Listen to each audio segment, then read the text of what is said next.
Locked On Podcast Network presents Locked On Sports Today.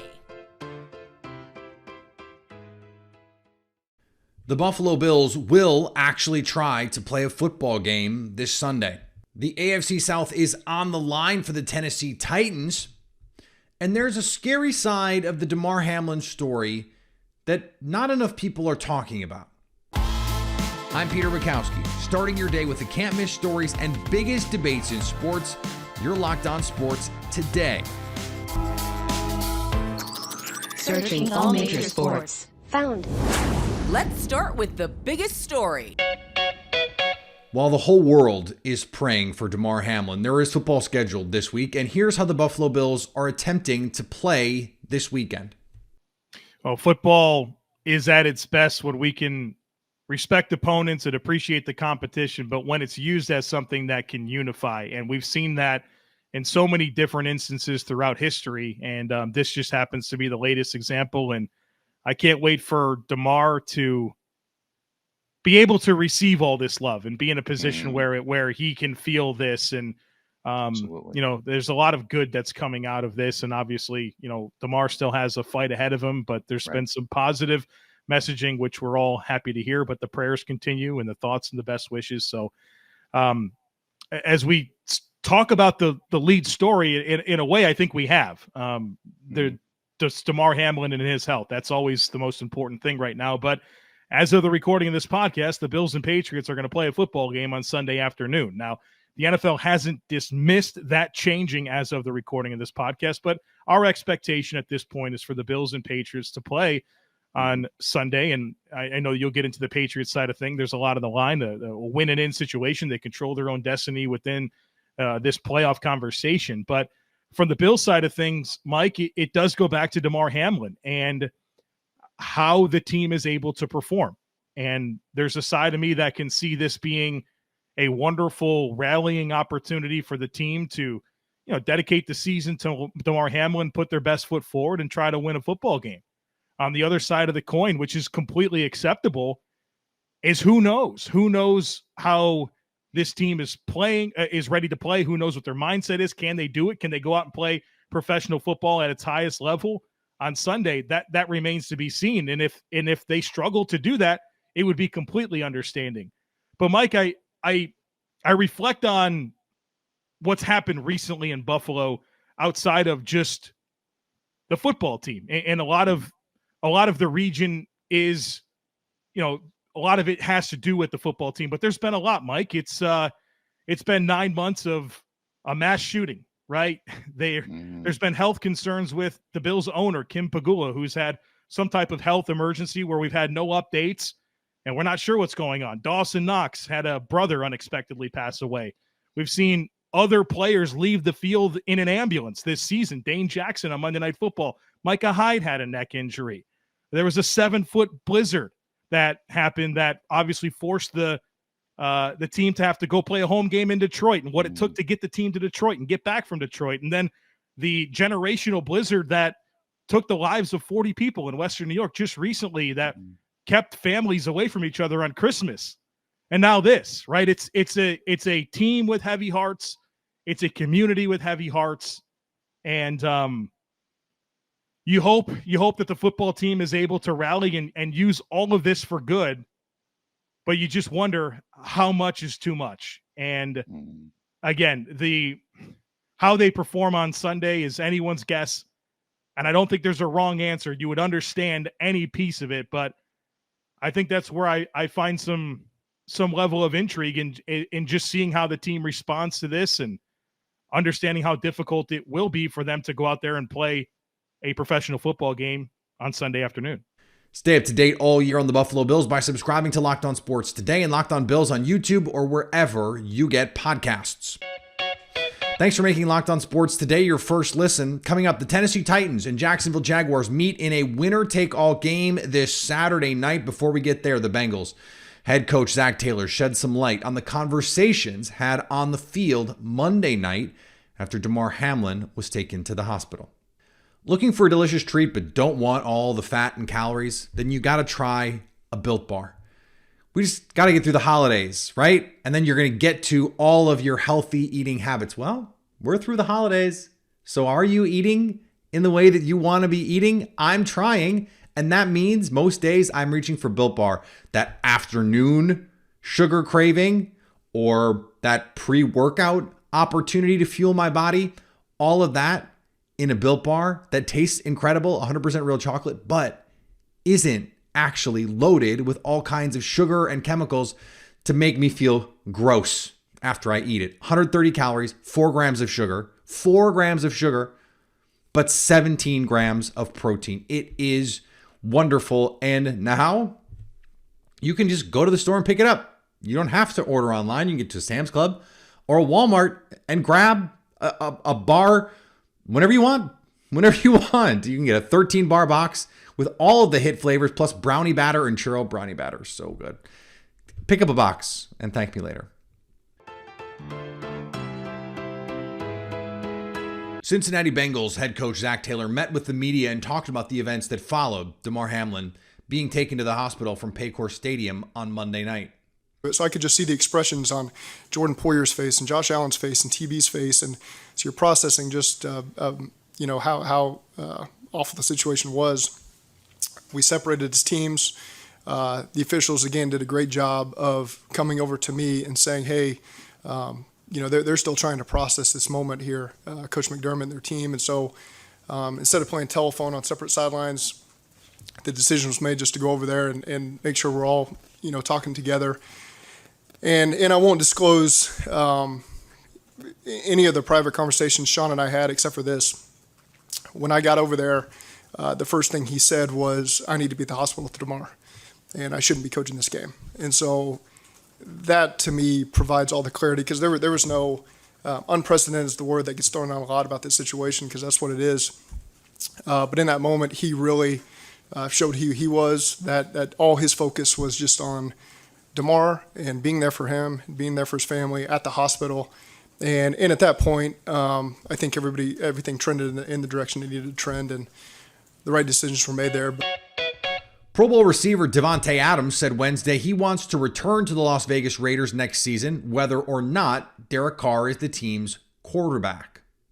Yeah, absolutely. I mean, like I said, I came here, I wouldn't have been here or ended up here originally probably, if Derek wasn't here, but it doesn't necessarily mean that I won't be here, in the event that he's not here. That's my boy. Obviously, I got his back through anything. I think I've made that more than clear at this point, and I support him and support everything that he has, moving forward as well. But, my dream was to play for this team before he was a Raider, obviously, and at this point I want to, obviously try to make this thing work and continue on doing what I'm doing here and, myself get better and obviously see the team grow and get better as well. I believe Davante, but I also believe he did not think when he asked to be traded to the Raiders that he'd be in this position now. One of the best offensive linemen to ever play the game, Joe Thomas, and Revis Island himself, Darrelle Revis, headline the list of finalists for the Modern Era Hall of Fame class in the NFL. Dwight Freeney joins them as finalists in his first year of eligibility. The Hall of Fame's Board of Selectors will meet in the coming weeks to choose a maximum of 5 modern era finalists for enshrinement.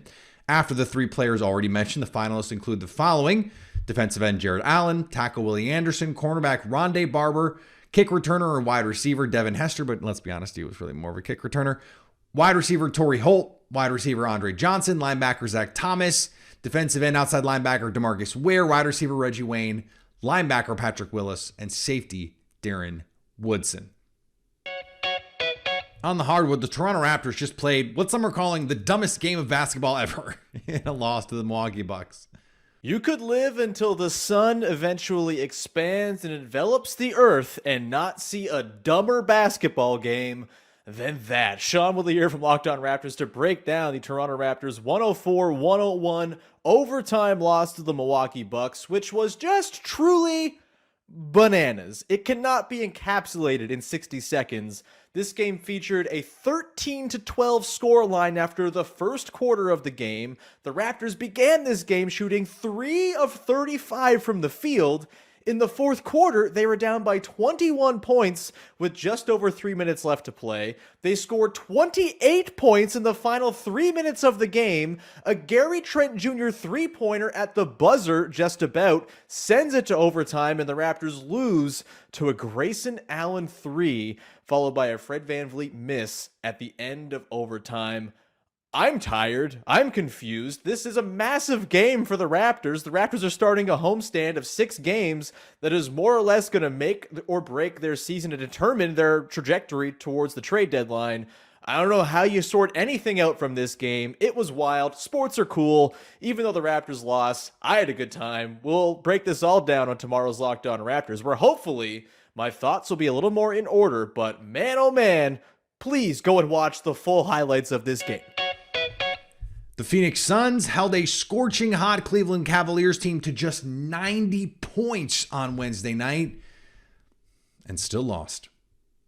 Everything was going right for the Phoenix Suns until it wasn't. Brendan Clean here from Locked On Suns, coming to you after a 90-88 last-second loss by the Suns in Cleveland. A Donovan Mitchell three at the very end.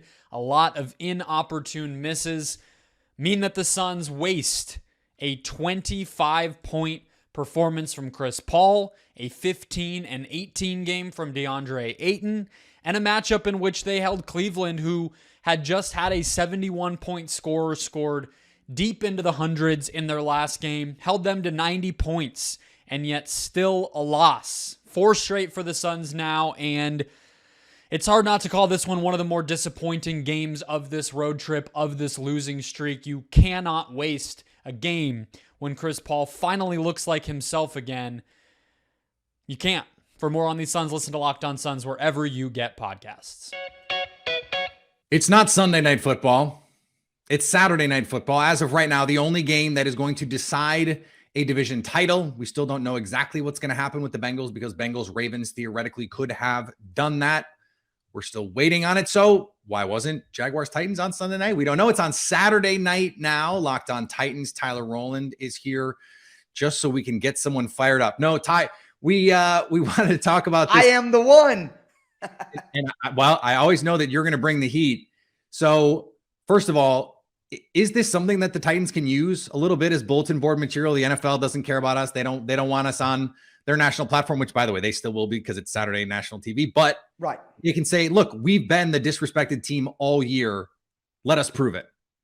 Yeah. I think now, I don't think that the players are going to sit around and like have this discussion about, the NFL doesn't care about us or putting us on Saturday versus Sunday and all, but all of us who understand how these things work and care about how all these things work, it's obvious that the Titans and the Jags is, like you said, the only game right now that we know is going to decide a division title. And the fact that the NFL would rather roll the dice with a game that could mean, essentially nothing. Like the Lions, if the Seahawks win, the Lions cannot get in.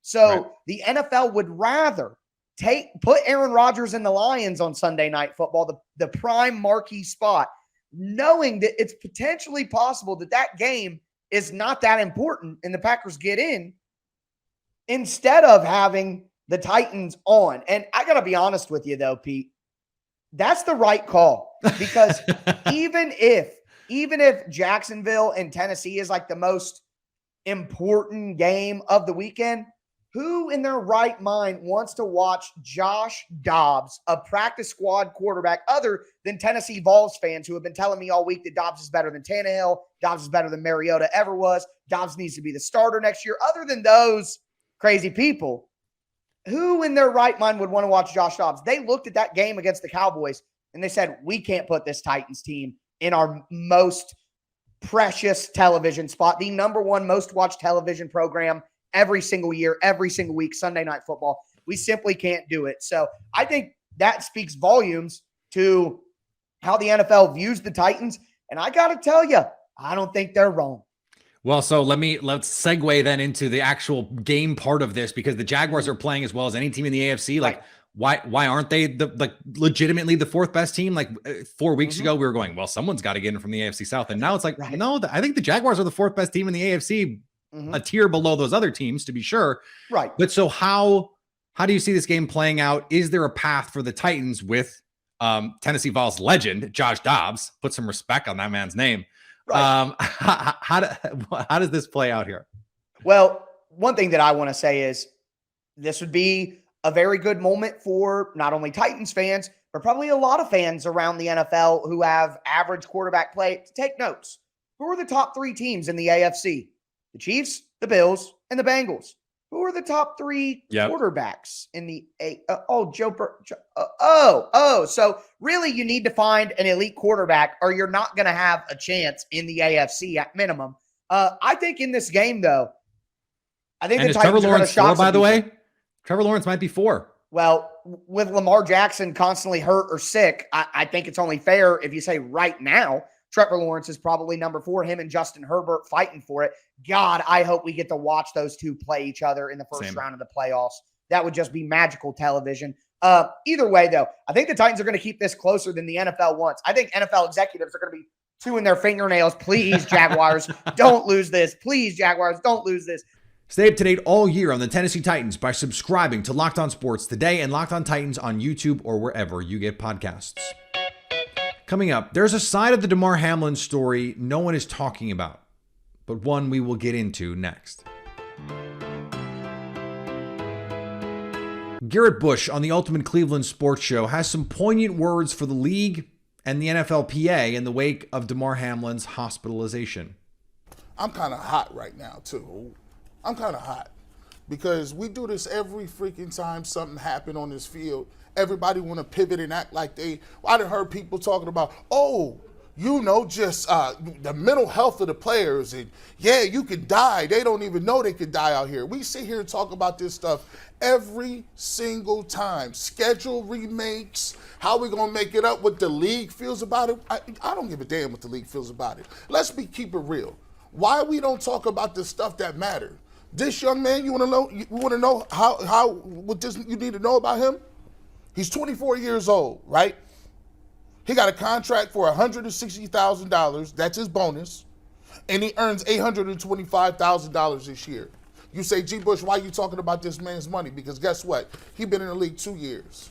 That means he's not vested. That means if he never plays another down in his life, he don't get another check for the NFL. Let's be clear about this. You got to play 3 to 4 years before you even sniff a pension. So all this heartwarming and prayers and condolences don't do nothing for that boy's mom that got to go home, look at her son, and he might need extensive care for the rest of his life. And you know what the NFL will tell you? Well, we'll look out for the people like him. No, you won't. No, you won't. Let's talk about the disability policy for the NFL, right? They moved it from $22,000 a month to $4,000 in the last collective bargaining agreement. Did you know that the NFL has a private board that reviews all aspects with their doctors and with their neurologists and their specialists?